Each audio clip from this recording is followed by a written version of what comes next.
Finally আমি চলে আসছি কিশোরগঞ্জ। এখন কিশোরগঞ্জে চলে আসছি। আজকে ফজরের নামাজটা আমি আদায় করছি প্রথম এই শহরে আইসা, অর্থাৎ কিশোরগঞ্জে। এখন নামাজ আদায় করার পর ভাবলাম যে কিছু কথা আমি আপনাদের সাথে শেয়ার করি, যেহেতু আপনাদের সাথে নিয়ে আমার যে প্ল্যানটা শুরু হয়েছিল কিশোরগঞ্জ আসা এবং কিশোরগঞ্জ এসে আমি কি করব। সো এখন যেহেতু আমি অলরেডি কিশোরগঞ্জ চলে আসছি, আগামীকাল আমি চলে আসছি কিশোরগঞ্জ। আনফর্চুনেটলি আসার যে আমার যে জিনিসপত্র আছে বা আমি যে ব্যান করে আমার যে ইকুইপমেন্টগুলো আছে যেগুলো আমি নিয়ে আসছি, যেগুলো নিয়ে আমি থাকলাম কিশোরগঞ্জ শহরে, আনফর্চুনেটলি ভিডিওগুলো আমি ডাউন করতে পারছি না।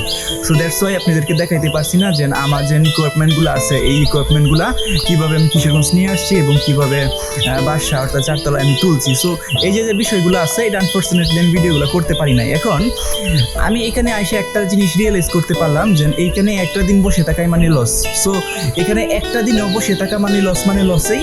এখানে যেহেতু আমি দিন টিকে থাকতে চাই তাহলে হচ্ছে 8,000 টাকা একটা পার মান্থের টাকা আমার মিনিমাম দরকার হবে। আজকে হচ্ছে 4 তারিখ, ভিডিওটা রেকর্ড করছি এবং এই মাসের অলরেডি আর 4 দিন মানে 26 দিন আছে। সো এই 26 দিনের ভিতরে আমার 8,000 টাকা ম্যানেজ করতে হবে হচ্ছে এই শহরে যদি আমি টিকে থাকতে চাই। এখন আমার জন্য সবচেয়ে বেশি চ্যালেঞ্জিং বিষয় হলো এইটাই, এই যে 8,000 যে টাকা আছে এই 8,000 টাকা আমি এই 26 দিনের মাঝে উপার্জন করা। সো এখন যেহেতু আমি কালকে অলরেডি চলে আসছি, এখন ভাবতেছি যে এখন তো আর বসে থাকলে হবে না।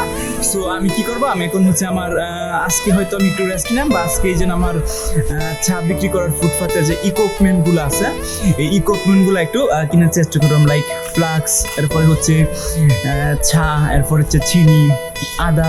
সো এই যে ইকুইপমেন্টগুলো আছে, যে ইকুইপমেন্টগুলো লাগবে এটা মানে চা বিক্রি করার জন্য ফুটপাতে, এবং হচ্ছে এই ইকুইপমেন্টগুলো কেনার চেষ্টা করলাম। এই ইকুইপমেন্টগুলো কেনার পর হচ্ছে আমি ফাইনালি দুপুর 3টা থেকে, দুপুর বলে 8টা নেই, ধরেন 3টা থেকে আবার হচ্ছে যে রাত 8টা পর্যন্ত এশারের যে নামাজটা আছে এই এশারের নামাজটা আমি চেষ্টা করলাম সেটা হচ্ছে নামাজ পড়া বাসায় চলে আসা। এবং এর মাঝে আমি যে সময় চা বিক্রি করলাম আপনাদের তো কাস্টমারের যে রিয়েল টাইম এক্সপিরিয়েন্স বা রিয়েল এক্সপিরিয়েন্সগুলো আপনাদের সাথে শেয়ার করলাম, আমি ভিডিও করার চেষ্টা করলাম এবং আপনাদেরকে জানাবো এবং দেখাবো আসলে কাস্টমারের যে রিয়াকশনগুলো কী হয় ফুটপাতে চা বিক্রি করলে, কাস্টমারের সাথে আমার যে বিহেভিয়ারগুলো হবে বা অ্যাক্টিভিটিসগুলো হবে সেগুলো কেমন হবে। সো এই বিষয়গুলো আমি আপনাদের কাছে তুলে ধরলাম এবং আশা করি স্টে কানেক্ট উইথ মি। এবং আরেকটা কথা সেটা হচ্ছে অনেকে চা বিক্রি করা ফুটপাতে এটা একটা নিচু চোখে দেখে। সো কাইন্ডলি এই ধরনের মানসিকতা যাদের আছে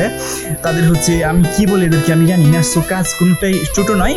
সো আমি হচ্ছে ইচ্ছা করলে টিউশনি করাতে পারি, কারণ আমি চাচ্ছি একটা বিজনেস দাঁড় করানোর জন্য। দ্যাটস ওয়াই আমি হচ্ছে কোনো টিউশনির দিকে যাচ্ছি না, কারণ আমি যে সময় গ্রামে ছিলাম তখন বলছিলাম যে এসএসসির ফিজিক্স, কেমিস্ট্রি এবং ইন্টারের হচ্ছে আইসিটি পড়াই আমি। সো অনেক বছর এক্সপিরিয়েন্স আছে, আমি পড়াইছি লাইক 3-4 বছর এবং 2টা কিন্ডারগার্টেনও আমি পড়াইছি। সো আমি ভাবতেছি যে এই শহরে আইসা টিউশনি করে একটা লাইফ কখনো চলতে পারে না বা চলবে না।